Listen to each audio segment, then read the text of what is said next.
We begin with the situation at the front. Analysts from the Deep State Project have reported another advance by Russian forces in the Donetsk region. This time, a change in the front line was recorded near the village of Udakne in the Pokrovsk direction. As of the evening of March 8th, the General Staff of the Armed Forces of Ukraine confirmed extraordinary activity of the enemy in this area. The occupiers are trying to advance not only near Udakne, but also in the areas of Mirnohrad, Rodenske and Kotlina. And now we have the opportunity to learn about the operational situation on the Pokrovsk sector. We are joined now by Volodymyr Nazarenko, Major Deputy Commander of the 4th Battalion of the Svoboda Force 4th Rubish Brigade. Mr. Volodymyr, greetings to you, glory to Ukraine. Glory to the heroes, morning to the studio, morning to the viewers. Thank you for the chance to join your broadcast. And dear viewers, right now you have the chance to support our defenders on the most difficult front in the Pokrovsk sector. As you can see, as is tradition when we communicate with the military. You see the QR code on the screen and the card number. I ask you to be active and to take part in this battle with Russia through your donations. Your support is very much needed. Support from the rear for our defenders on the front line. Tell us, what are you raising funds for? What do you need? Truly, thank you very much for supporting the fundraiser for our brigade, the 4th Rubish Brigade. This fundraiser is for a ground drone, a ground UGV, an unmanned drone like this, which it helps with logistics and most importantly, it helps with evacuation. Every day, especially as the weather conditions continue to improve, the kill zone expands, and accordingly, the flying conditions for various types of UAVs, particularly strike drones, get better, which means activity increases substantially. And that's why it's absolutely crucial that every single one of the logistical missions, all supplies and all evacuations are carried out with minimal risk to every Ukrainian serviceman. And this is particularly true for the drivers. Previously, if you remember, back in the years of 2014 to 2015, or more recently in 2022 to 2023 and into 2024, when we used to drive pickups or heavy armored vehicles, now under these current conditions where the enemy is constantly monitoring the so-called rear zone, the lower the risk for the driver, the greater the chances that the enemy won't strike our fellow comrades and our servicemen. Wherever we can replace something with unmanned systems, we need to replace everything with unmanned systems. And in this case, UGVs mean life. They deliver water, fuel, and other necessary supplies that are so essential for survival. And every day, both our Freedom Force Battalion and our brigade carry out a significant number of logistical operations specifically using UGVs. First of all, they are significantly more difficult to spot for the enemy compared to a car, a pickup truck, or any kind of heavy armored vehicle. And secondly, it is still a means that operates without the involvement of a driver. And most importantly, a UGV is a tool that at any time and whenever possible can quickly carry out an evacuation. Therefore, accordingly, every donation matters. This is a donation to save someone's life, in particular the life of a Ukrainian serviceman and Ukrainian hero. And it is also an indirect but effective method of protecting the safety and life of the driver who will be remotely operating this UGV, instead of actually being present there physically sitting behind the wheel. So thank you very much for your morning so-called coffee. On Monday morning, a fundraiser for our brigade began. This is extremely important for us. Helping to save the lives of our defenders is a wonderful way to start the week, a wonderful way to start a new day. So join in, I urge you as well. Mr. Volodymyr, the Institute for the Study of War reported in its latest update that counteractions in the Oleksandrivka direction in the Zaporizhzhia and Dnipropetrovsk regions have forced the Russian command to change its strategic plans for the spring-summer offensive. Specifically, they are being forced to move their more combat-ready units from the east to the south. Have you noticed a decrease in enemy pressure in the Pokrovsk direction because of this? It's quite difficult to track whether the pressure is increasing or decreasing. The enemy, in a certain way, maintains the pace of the tactics they've been using for over a year now. That is, it's the tactic of infiltration by small groups, when little squads of 2, 3, or 4 try to make their way along well-trodden paths within the so-called kill zone. From one shelter to another burrow, from a burrow to a dugout. Every single day they continue in this way, and the difficult path of these small groups can take not just a few days, the path of these small groups can actually take many weeks.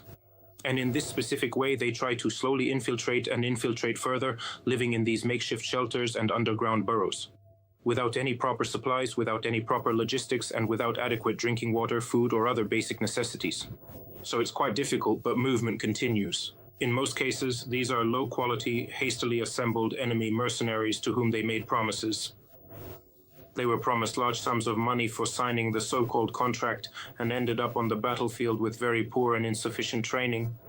But unfortunately, there are also some significantly better prepared enemy units that have, let's say, a high level of training or have undergone extensive preparation, or even they have a certain amount of experience. Among the occupiers, there are those from the second and third waves, meaning there are even some who have survived until now and have served in the occupiers' army for quite a long time.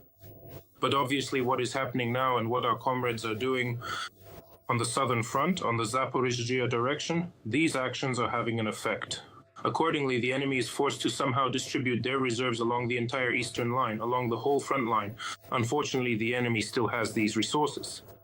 There is a huge number of personnel reserves, the cheapest force for the occupiers, which they can quickly move as reserves or reinforcements from one direction to another. In fact, these disposable orcs, who serve as mere cannon fodder for the enemy, it doesn't really matter to them where they are deployed, whether in the Pokrovsk direction or in any other specific sector of the east or south. And so these reserves are sent here and there. But the common thing is that they are disposable. Quite often there have been cases which we have published on our brigade's social media where there is not enough provision for these dugouts, these bunkers where the occupiers are sitting. The occupiers either forcibly drive out their own people, severely restrict their supplies, or even shoot them in order to conserve some provisions, food, and logistical support right at the front line in these dugouts. For example, it will be quite difficult to supply even the most fundamental necessities like water, food, or canned goods. Accordingly, for the orcs, I repeat, their expendable assault force, their cannon fodder, is the most abundant and cheapest resource they have, and they make almost no effort whatsoever to preserve it. In the 7th Rapid Response Corps of the Air Assault Forces, which commands troops in the Pokrovsk direction, it was reported that the Russians are amassing forces and preparing for increased activity and an offensive. Exactly that. At present, the enemy has concentrated its efforts on advancing toward Hrishin, which is northwest of Pokrovsk. Tell us, what is the situation there? What tactics are the Russians using? Are they sticking to the same ones you mentioned, or are they moving on to larger-scale mechanized assaults? They have conducted such assaults recently, so no one is safe from large-scale mechanized attacks.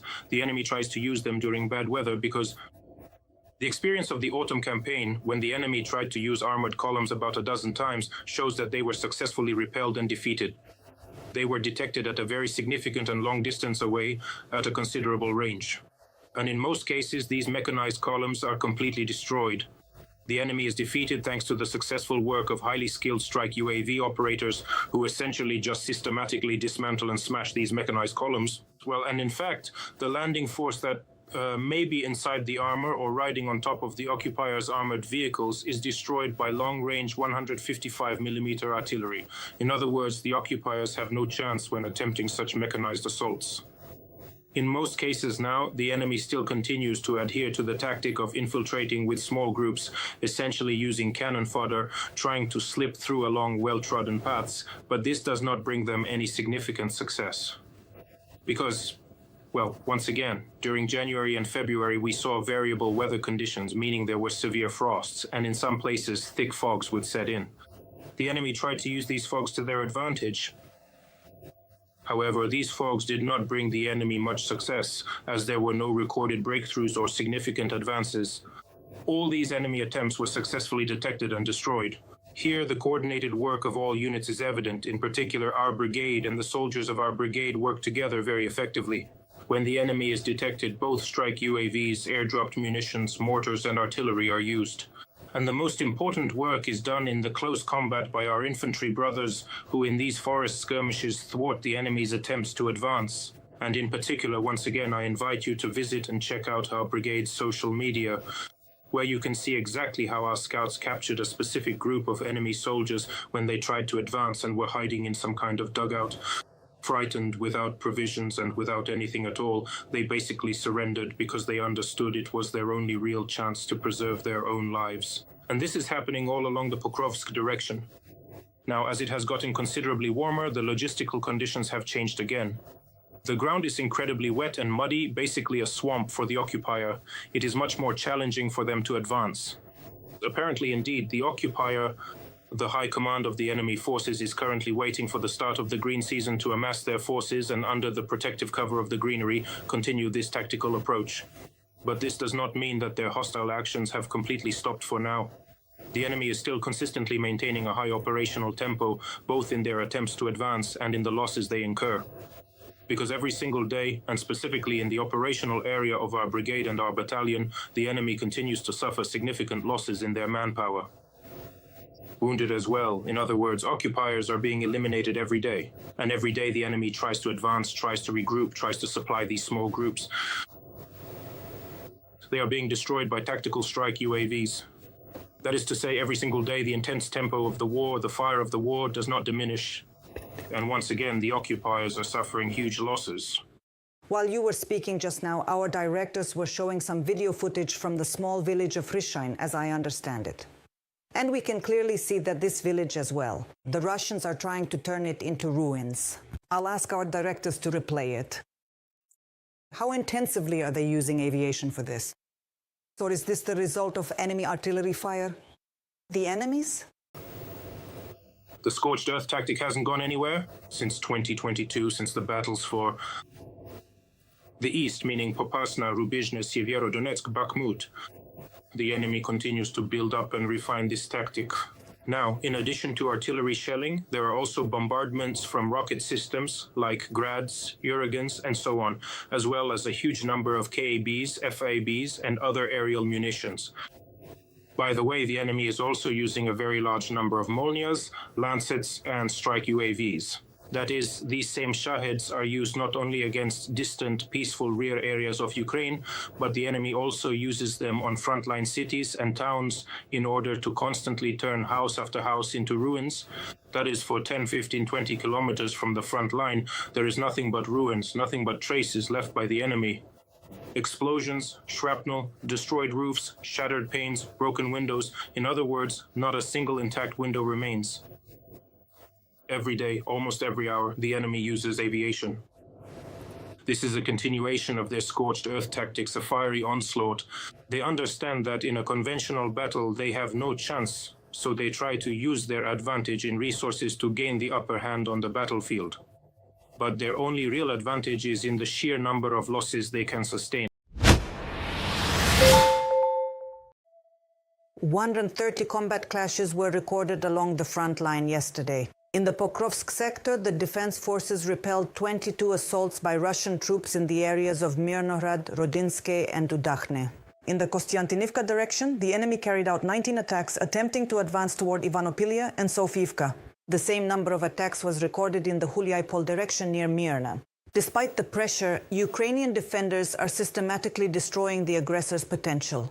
Over the past day, rocket forces and aviation struck a command post, an ammunition depot, and 3 artillery systems. Enemy losses in manpower amounted to 750 personnel. Let's examine the current situation in the Kramatorsk sector. We are joined live by Olha Kosenko, spokesperson for the 56th Separate Motorized Infantry Mariupol Brigade. Greetings to you. Glory to Ukraine and its heroes. Hail the heroes. Greetings to you.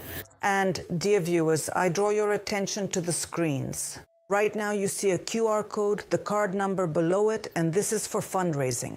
When we talk to servicemen, we try to help them. So this could be a wonderful way to start your day if you make a donation. Please tell us more about what we are raising funds for. We are raising funds for spare parts and batteries for NRK, as well as for making power banks for the infantry. Right now, logistics routes are very complicated because the enemy is actively monitoring them using drones. There are waiters lying in ambush on the logistics routes. There are air attacks, so sometimes it's very difficult to deliver anything to the positions by car, and we actively use NRK. The enemy is hunting them too. We've also suffered losses. And battery packs are needed. The more such packs we have, the farther we can carry out missions. And we don't just carry out military missions, delivering everything necessary to our positions. We also handle humanitarian tasks, like providing food, medicine, and fuel to civilians in frontline settlements. Also, as you can imagine, there can never be too many power banks at infantry positions. They break, they discharge quickly, so we need more of them. So we kindly ask everyone to contribute whatever they can and help us close this fundraiser. Ms. Olha, regarding the situation in your area. Russian troops are preparing for an offensive in the Kramatorsk direction. They are bringing in fuel, preparing equipment, and conducting aerial reconnaissance. This was reported by the spokesperson of the 11th Army Corps, Dmytro Zaporizhets. Is there any information about the size of the enemy grouping? What kind of equipment is this, and what is the enemy's likely plan? Well, the enemy's plan is quite straightforward. They are attempting to capture the strategic cities of Kramatorsk and Sloviansk.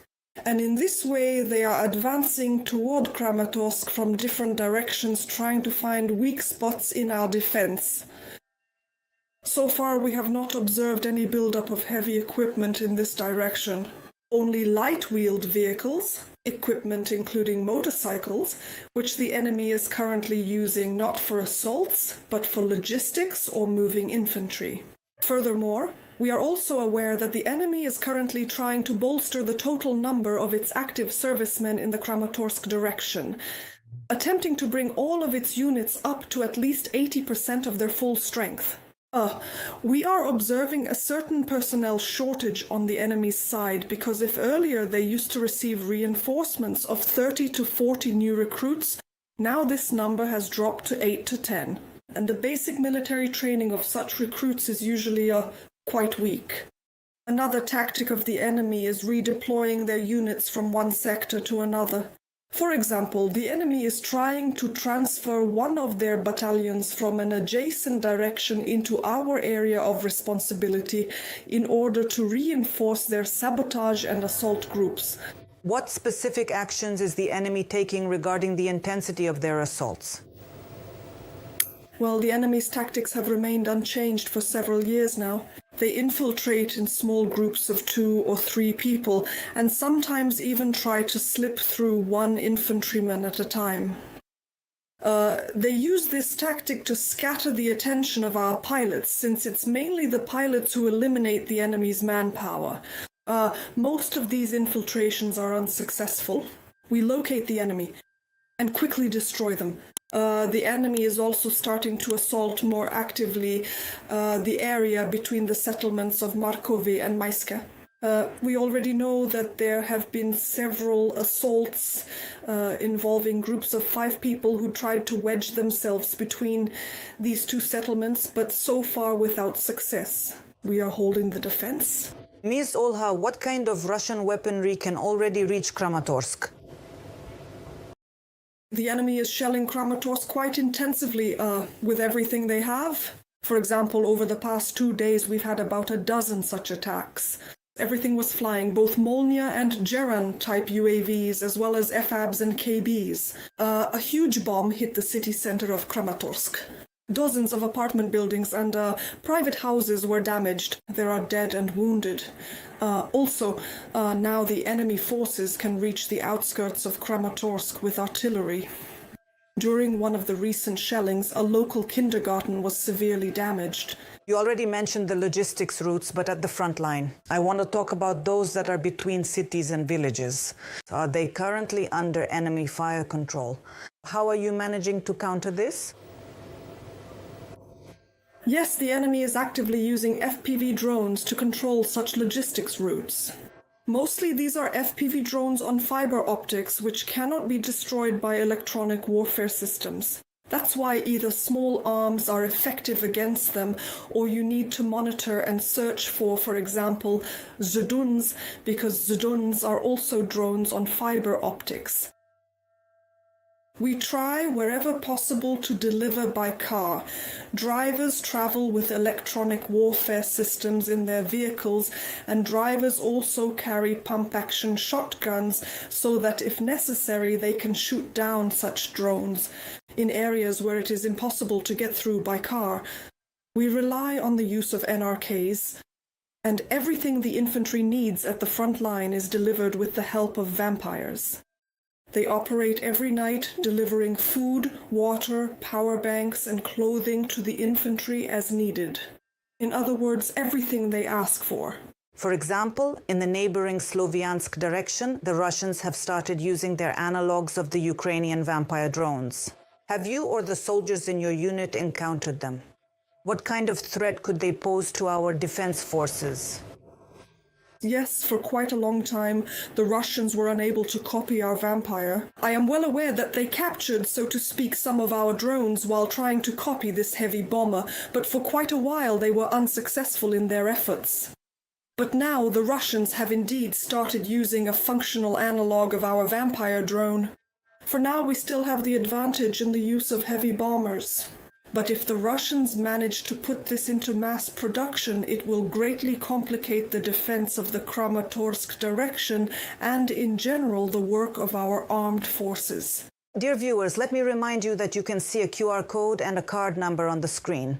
This is a fundraiser for NRK. They are truly multifunctional. Thanks to them, our defenders' lives are saved.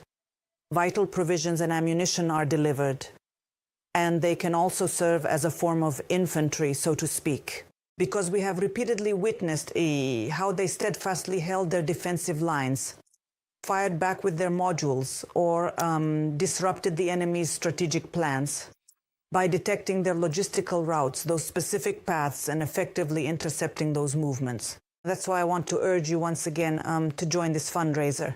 We are raising funds for the 56th Separate Motorized Infantry Mariupol Brigade, which is holding the line in the Kramatorsk direction.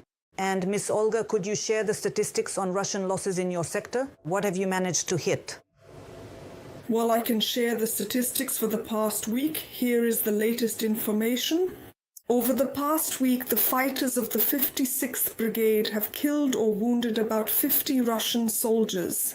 We don't have any trophies in the form of heavy equipment because, as I already mentioned, we are not observing any accumulation of it in our brigade's area of responsibility. However, our pilots and artillery are actively targeting wheeled vehicles. These include cars and motorcycles. We are also destroying FPV drones and Krylo-type UAVs. Over the past week, we've captured more than 100 such trophies. We are also targeting the enemy's field depots, thereby destroying their provisions, clothing, and ammunition. We've had 4 such successful strikes in the past week. We thank your unit for standing strong and defending us and for finding the time to talk with us. We were joined by Olha Kosenko, spokesperson for the 56th Separate Motorized Infantry Mariupol Brigade.